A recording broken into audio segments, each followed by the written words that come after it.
Title: The Celluloid Terror. In the quiet, eerie town of Shadows Creek, a long-forgotten movie theater stood, shrouded in mystery.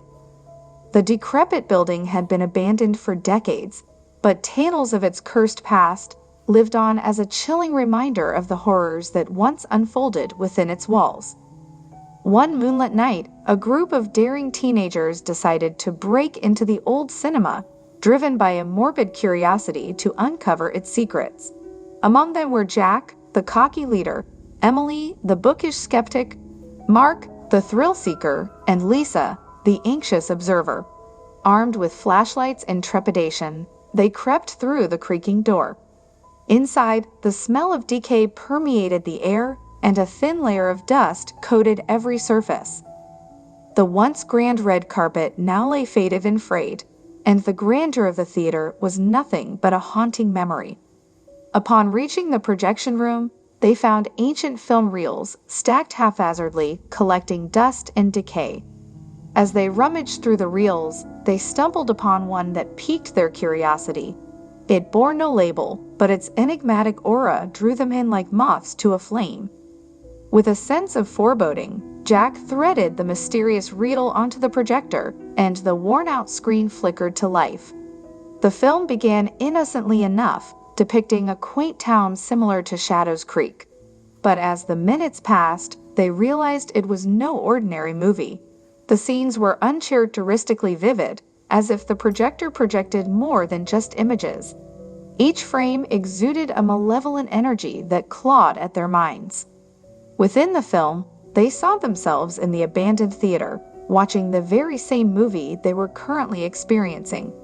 Fear seized their hearts, and they tried to escape, but the theater doors had vanished, leaving them trapped within the reel's nightmarish domain. The scenes grew increasingly sinister, revealing dark secrets they had never spoken aloud. The film twisted reality, merging fiction and reality into a perverse amalgamation. Mark's reckless bravado was met with scenes of his own tragic demise, while Emily's skepticism was crushed as she witnessed her darkest fears come true. In the movie's world, the film claimed its victims one by one, playing on their deepest insecurities. It preyed on their vulnerabilities, torturing them with unrelenting terror.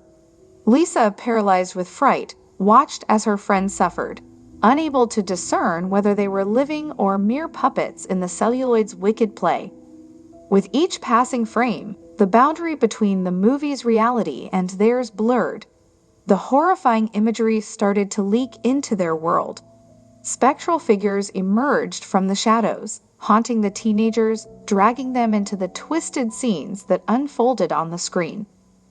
Jack, the last one standing, desperately tried to halt the projection, but the film seemed to possess a life of its own. He saw himself on the screen, tormented by the ghastly specters of his friends.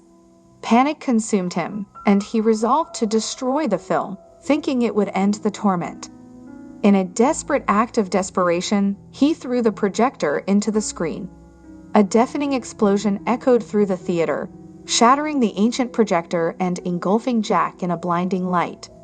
When the haze cleared, the movie theater appeared to return to its desolate state, as if the cursed film had never existed. The following day, authorities investigated the theater after reports of screams in the night. But when they arrived, they found the building abandoned and decrepit, just as it had been for years. No trace of the teenagers remained, and the cursed film reel had vanished without a trace. As time passed, the legend of the haunted movie theater continued to grow. Whispers of a malevolent celluloid entity spread like wildfire, dissuading anyone from ever setting foot inside those cursed walls again. But deep within the decrepit theater, the insidious presence of the film still lingered, waiting for the day it could once again ensnare unwitting souls into its sinister story, perpetuating its tale of horror for all eternity.